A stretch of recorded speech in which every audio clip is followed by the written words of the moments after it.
Magandang araw sa lahat.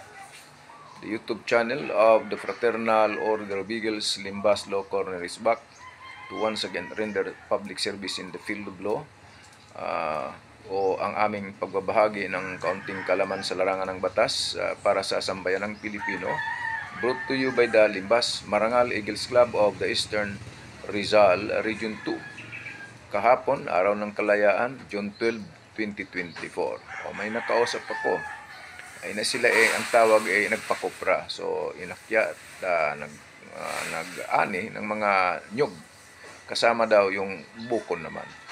Siyempre yung mga trabahante kumain na muna ng halian.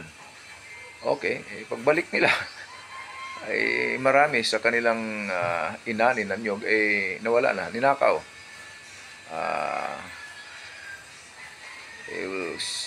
Siguro dahil nga araw ng kalayaan, sa tingin ng mga taong yun, meron silang kalayaang magnakaw dahil sila ay merong mata, merong paa at kamay, may katawan at buhay pa. At yung mga taong nagtatrabaho namamahinga muna at nananghalian. Kaya sila naman ninakaw agad yung mga ilang nyug at buko. Well, ganun talaga. Maraming tao rito sa mundong ito na talagang magnanakaw. At kahit meron tayong batas, hindi pinapansin, iniinda nila. Walang batas-batas, walang respeto sa kapwa. Kung nahuli sila sa ngayon, halimbawa, kagabi, kahapon, nahuli agad, ay dadalhin agad yun sa pinakamalapit na police station at dadalhin naman sa Office of the Prosecutor para sa tinatawag na inquest proceeding at masampahan ng kaso sa hukuman.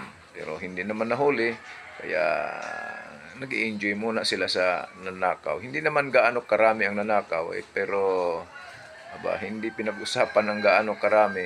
Ang pinag-usapan, walang respeto sa batas, walang respeto sa kapwa. Okay, iwasan gumawa ng krimen. Pero sabihin nila, hindi, mayroon kaming kalayaan magnakaw. Ngayon ay araw ng kalayaan, June 12, 2024.